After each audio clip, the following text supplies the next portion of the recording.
കഴിഞ്ഞ തവണ ഈ ഒരു ഭാഗത്ത് വന്ന് പറിച്ചത് കൊണ്ടാണെന്ന് അറിയില്ല, മുരിങ്ങയിലിതാ ചില്ലിലേക്ക് വന്ന് അങ്ങോട്ട് തറച്ച് നിൽക്കുന്നുണ്ടേ. അപ്പം തുറന്നു നോക്കിയപ്പോഴോ ഇതാണ് അവസ്ഥ. അപ്പം എന്തായാലും ഇതുവഴിയുള്ള പറിക്കലൊന്നും ഇനി നടക്കില്ല. നമുക്ക് എന്തായാലും അതിസാഹസികമായിട്ട് തന്നെ അങ്ങോട്ട് പോയേക്കാം. മുമ്പത്തെ പോലെയല്ല, ഇപ്പം കുറച്ച് പേടിയൊക്കെ കൂടുതലാണെന്ന് മനസ്സിലാണെങ്കിൽ ഇതുപോലെ ഇടക്കൊന്ന് കയറിയാൽ മതി കേട്ടോ. അപ്പോൾ എനിക്കതായിരുന്നു അവസ്ഥ. അപ്പോൾ എന്തായാലും കയറിയ സ്ഥിതിക്ക് അങ്ങോട്ട് പറിക്കാതെ ഇറങ്ങാൻ പറ്റില്ല എന്നുള്ളതുകൊണ്ട് നോക്കിയും കണ്ടും കുറച്ച് ഇല അങ്ങോട്ട് കിട്ടിയിട്ടുണ്ട്. കാരണം എന്താ വെച്ചാൽ കാനപ്പാടമൊക്കെ ആയതുകൊണ്ട് നല്ല ഇലയൊന്നും ഇല്ല, കുറച്ചേ ഉണ്ടായിരുന്നുള്ളൂ.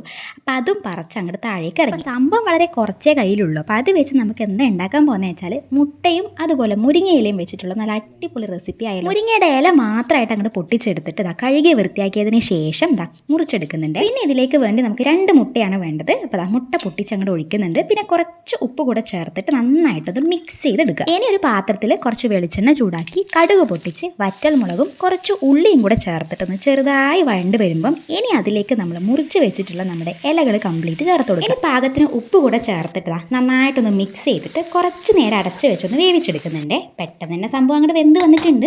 ഇനി അതിലേക്ക് നമ്മൾ മുട്ട അങ്ങോട്ട് ഒഴിച്ചു കൊടുത്തിട്ട് ചെറുതായിട്ടൊന്ന് വെന്ത് വരുന്ന സമയത്ത് എല്ലാം കൂടി ഒന്ന് യോജിപ്പിച്ചെടുക്കുക. മുട്ടയും മുരിങ്ങയിലയും തമ്മിൽ അങ്ങോട്ട് മിക്സ് ആയിട്ട് വെന്ത് വന്നു കഴിഞ്ഞാൽ നമ്മുടെ അടിപൊളി ടേസ്റ്റി ആയിട്ടുള്ള ഒരു തോരൻ ഇവിടെ റെഡി ആയിട്ടുണ്ട്. ട്രൈ ചെയ്യാത്തവരുണ്ടെങ്കിൽ എന്തായാലും ഉണ്ടാക്കി നോക്കട്ടോ.